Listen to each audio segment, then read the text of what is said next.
네, 안녕하십니까. 예, 이번 시간에는 우리 그 5장 금융상품의 선택 기준 연습 문제를 한번 풀어보도록 하겠습니다. 그 1번을 보시면요, 그 금융상품 선택 시 일반적으로 적용하는 기준 해가지고요, 그 세 가지가 제시가 되어 있습니다.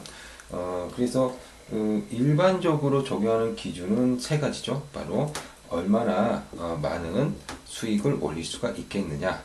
그 다음에 그 금융 상품이 안전하냐. 근데 여기서 안전하다고 하는 것은요, 위험이 조금 낮다라는 거고, 위험이 아예 없을 수는 없으니까요. 위험이 적다라는 말은 그만큼 변동성이 없다는 거죠. 그래서 우리가 그 은행 예금이나 혹은 뭐 국채를 사거나 했을 때는 제시한 수익률이 변경할 가능성이 거의 없지 않습니까? 몇 퍼센트 수익을 주겠다, 즉 이자를 주겠다 그러면 그냥 그대로 주는 거죠. 예, 하지만 주식 같은 경우는 굉장히 변동성이 심하겠죠. 따라서 안정성이 떨어지는 거라고 보시면 됩니다. 그 다음에 또 한 가지는 또 황금성입니다. 황금성.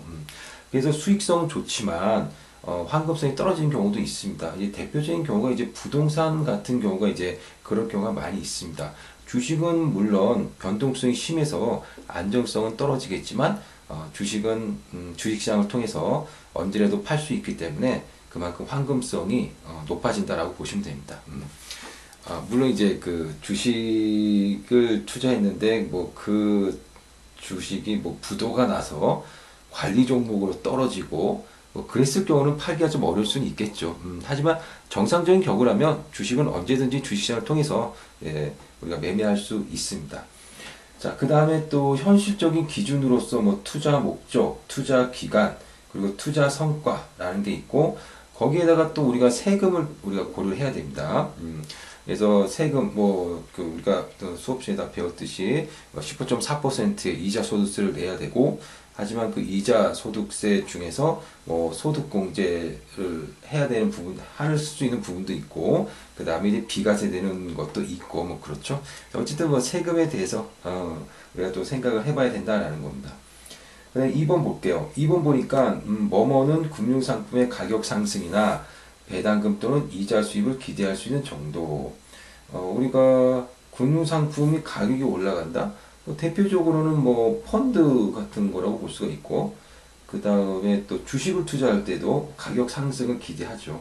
그 다음에 배당금을 받는 것은 주식을 투자할 때 그렇고, 이자 수입은 채권이라든가 혹은 예금을 했을 때 우리가 이자 수입을 기대할 수 있는데, 어느 정도 받을 수 있느냐, 원금에 대해서 몇 퍼센트 정도 받을 수 있느냐, 요걸 갖다가 우리는 수익성이라고 할 수가 있겠습니다. 수익성. 자, 그 다음에 안전성. 3번은 이제 가로 안에는 안전성입니다. 금융기관이 지는 위험의 수준이죠. 예, 위험의 수준. 그래서 변동이 크지 않으면 좀 안전한 거고, 변동이 크면 안전하지 않은 거다라고 보시면 되겠습니다. 그 다음에 황금성입니다. 4번이 이제 황금성인데, 황금성이란 자금이 필요할 때 언제든지 보유 자산을 별다른 손해 없이 현금할 수 있는 정도로서 유동성이라고 한다. 이것도 굉장히 중요하죠. 그래서 우리가 그 일반적으로 이제 금융기관을 통해서 금융 상품에 가입하는 경우는 대개 이제 황금성이 뛰어나다라고 볼 수가 있습니다.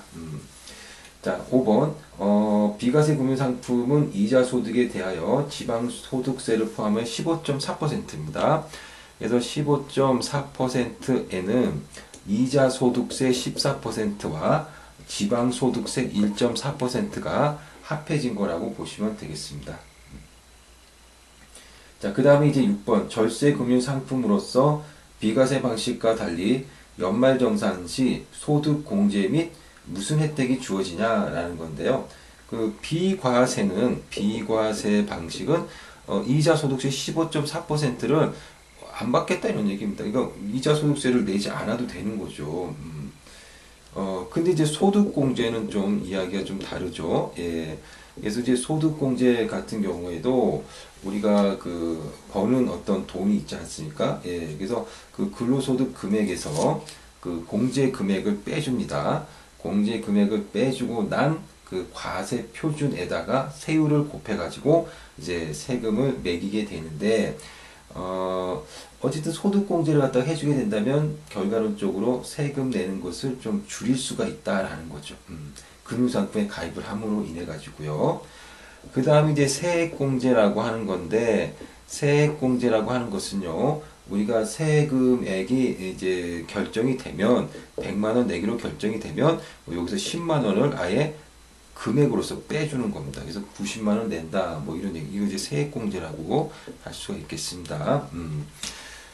그 다음에 이제 7번 보겠습니다. 7번.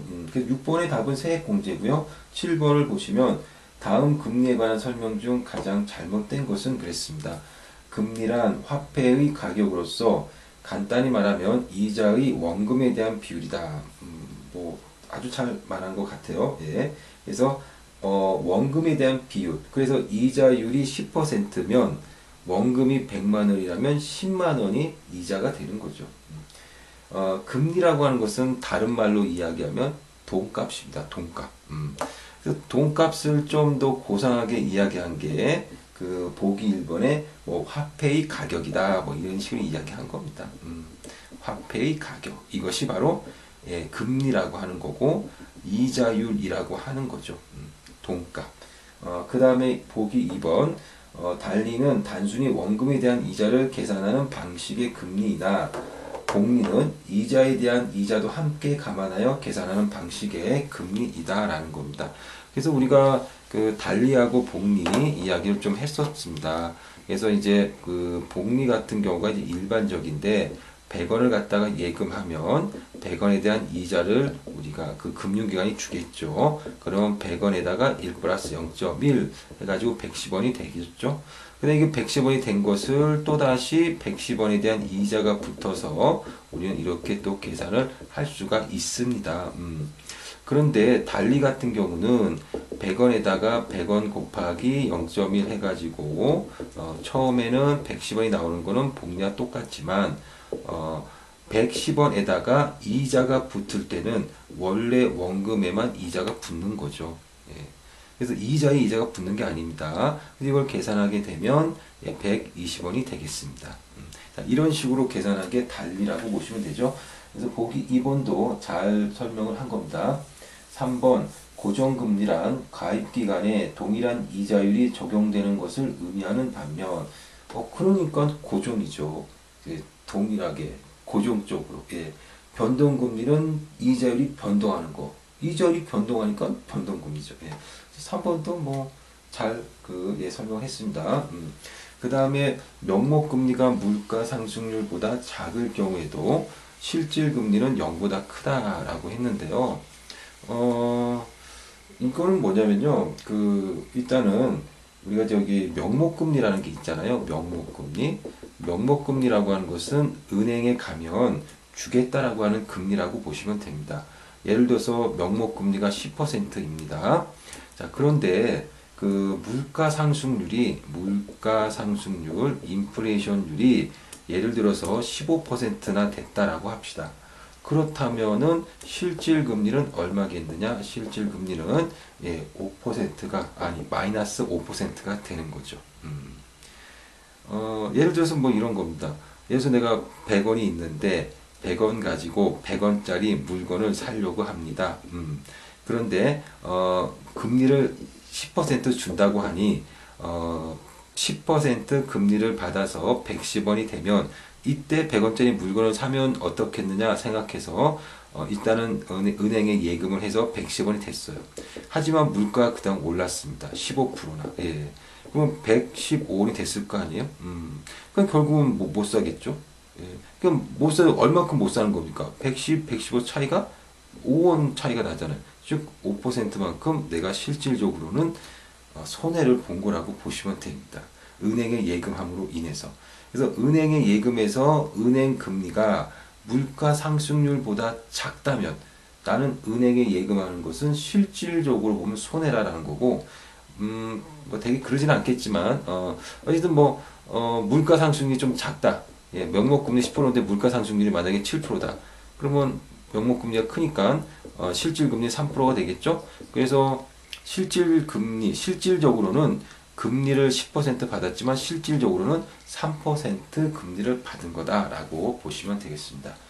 자, 그래서 명목금리가 물가 상승률보다 작다면 실질금리는 마이너스가 되지 0보다 크다라고 할 수는 없습니다. 그래서 보기 4번이 답이 되겠습니다. 틀린 겁니다. 자, 8번. 다음의 내용과 관련성이 높다고 판단되는 금융상품의 선택 기준. 예금자 보호 대상. 그러니까 우리는 이제 그 금융상품 중에는 예금자 보호가 되는 게 있고 안 되는 게 있겠죠. 그래서 예금자 보호가 된다면 설사 그 금융기관이 파산한다 하더라도 우리는 원금과 이자를 받을 수가 있습니다. 그러니까는 안정성을 중시한다면 예금자 보호 대상 금융상품에 가입을 하는 것이 맞겠죠. 금융기관의 건전성 수준도 파악하고 투자 원금의 손실 가능성이 있는지도 확인한다라는 것은 결국은 안정성과 밀접한 관련이 있는 거라고 할 수가 있겠습니다. 그래서 8번의 답은 1번. 9번. 투자 목적에 따른 금융상품을 짝지어 놓은 것 중 가장 어색한 것은 일단 적금이라고 하는 것은요, 다달이 얼마씩 넣는 거잖아요. 왜 다달이 얼마씩 일정한 금액을 부을까요? 그거는 지금 당장 목돈이 없으니까. 당장 큰 돈이 없으니까 큰 돈을 마련하고 붓는 거죠. 따라서 정기적금 목돈 형성이 맞고요. 예금은 한 시점에서 일정 금액을 딱 예치하는 겁니다. 1,000만 원이면 1,000만 원, 1억이면 1억, 이게 딱 예치하는 게 바로 정기예금인데요.